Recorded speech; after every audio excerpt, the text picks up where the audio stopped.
Matt Lenihan for Boxing Social in association with William Hill, Empire Fight Store. Delighted to be joined by Dev Sahni. Dev, look, we're here in Poland. Oleksandr Usyk, Daniel Dubois weighing today. This has got such a big fight feel. Daniel looks as confident as I've ever seen him. This week, I just had that feeling he's been a bit more out of his shell. He's coming out of his shell a little bit more. That doesn't win you fights, but we're seeing an air of confidence about him in what's going to be the biggest fight of his career.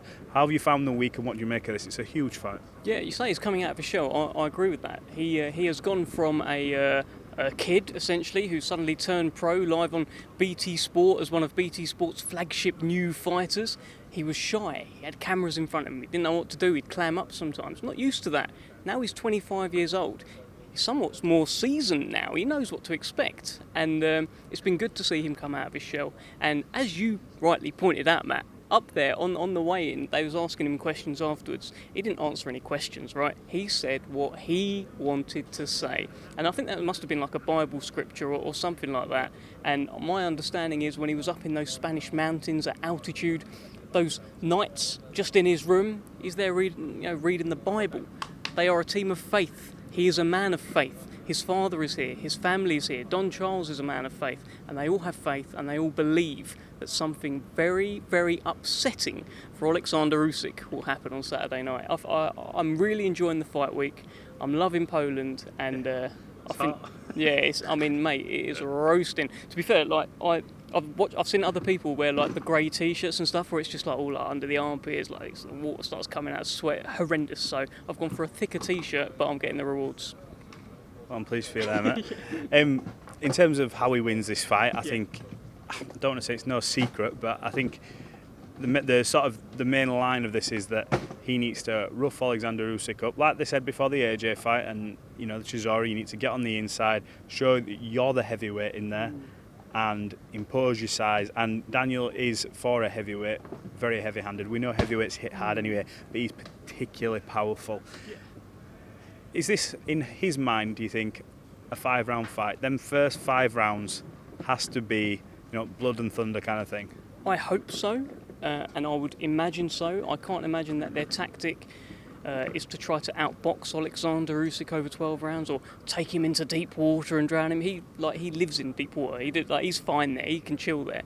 What he needs to do is really jump on him early doors where Usyk's still trying to figure out what he's got in front of him, how hard Daniel hits. And while Usyk's trying to figure out how hard Daniel hits, it might be too late because he's been hit with the shot. That's the idea here. He's got, I think, 6 rounds or so to do it.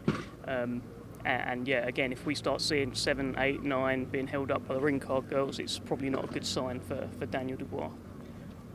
If we get past this fight, and obviously sort of back the Brit, we're not going to, so we're not praying on his downfall here, but everyone's calling for an undisputed world title fight. We could see it, obviously, if Daniel wins. I assume it'd be an easier fight to make for Frank, considering what's been happening in terms of negotiations with K2 and the ups and downs of the Fury scenario. But do you think we'll ever see a scenario where, if Usyk comes through this, we'll see him and Tyson Fury in a ring? I don't know. I don't think we're even giving that much thought. I mean, in terms of the undisputed fight itself, whether or not that happens will be really up to Daniel Dubois and what he wants to do with all those belts. You're a company man. I love it, Dev. I love it. Well, look, Anthony Joshua has come out and said that people in Saudi, they're still keen to have, on the one night, him, Deontay Wilder, and Oleksandr Usyk and Tyson Fury. Just spoke to Alex Krasik. He says, yep, that's something to be discussed. Everyone should be able to come together and make that happen. With all the ego involved, all the money involved, what's your opinion on that scenario, and do you think it will happen? Listen, all I keep seeing and hearing are just different stories and moving goalposts, and I don't know what's going to happen, but I'd like to see more action and less talk. I thought Wilder and Joshua were going to fight in December. What happened to that? They're not champions. They haven't got mandatory stuck on them. Why aren't they just getting on with it? I thought they were just going to do that in December. Why is it now January? And now why is it now something else? And it's going to be the Dream 4 again. I don't know. I would rather wait for official fight posters, official fight announcements than just noise, because there's so much of it in boxing right now. Do you believe Anthony Joshua will fight Deontay Wilder next? Absolutely not. Why do you say that?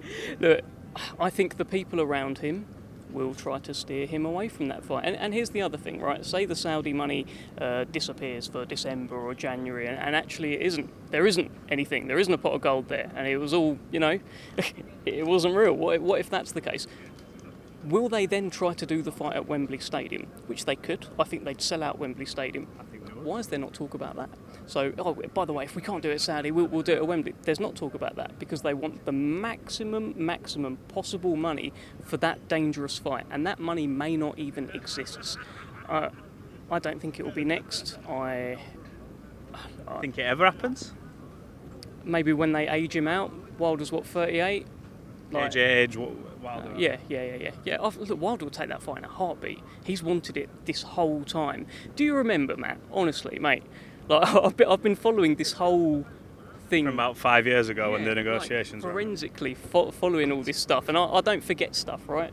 I just remember there was a moment where Deontay Wilder was the WBC champion, and Anthony Joshua had the other 3 belts, and everyone wanted the big undisputed fight. And do you know what we started hearing? I just think, Wilder should fight Dillian Whyte. He should fight Dillian Whyte. I just think it's a really good fight. Who cares? We wanted to see Joshua versus Wilder. Why did we start hearing about Dillian Whyte? Why couldn't it be, do you know what, we should do Joshua versus Wilder, and maybe Dillian Whyte could fight the winner? That would be nice, right? Why was it trying to stick Dillian Whyte in between that? Because they didn't really want that fight. They haven't really wanted it until there's a lot of money on the line. But you think he wants it now? I don't know. I think AJ, honestly, as the fighter, I think AJ will just get on with it. I don't think he's a ducking and diving type. It's just he's a commercial juggernaut, right? And he's feeding a lot of people. And but Eddie Hearn, surely, if Eddie Hearn, you'd assume would want Joshua Wilder, because that is, look, commercially, it's a huge fight, is it not? So is it commercially huge if the Saudi money doesn't exist? Still does a lot at Wembley. It does. So it does a lot at Wembley. Does a lot of pay-per-view buys. But what if he was to fight? Say Dillian Whyte sorts himself out, right? Is that not still a big fight? Because my feeling is that they would prefer to do a few smaller fights rather than just go in with Wilder. And I also think it's just a bad place to be, to get knocked out by the guy that Tyson Fury's beaten 3 times. It's a tough one. It's a tough one. But look, I'm probably speaking out of turn. I probably said too much. It's just I have followed this story. I get my feeling. I think AJ's a great fighter. I think AJ would have always wanted the fights. He is the fighter. It's what he does. But I think he's a commercial juggernaut, feeding a lot of mouths, and a lot of those mouths will be saying no. Right, let's come on to some other comments that were made. I've heard Eddie Hearn, Frank Smith reference Frank Warren as a small hall promoter in a couple of interviews. I brought this up with Frank yesterday, and some interesting feedback. What's your opinion on that? That's all come off the back of Frank commenting regarding the Alicia Baumgartner situation, and it's sort of gone from there. But what's your opinion on that? Yeah, I mean, look, it's just amusing, really. It's not something that we're, as far as I'm aware, unless they're having conversations with, like, oh my God, that Eddie. But as far as I'm aware, no one's really giving it much mind. It's a strange position to do it from as well. It's like if you're saying those comments from like a sold out Wembley Stadium, small hall promoter.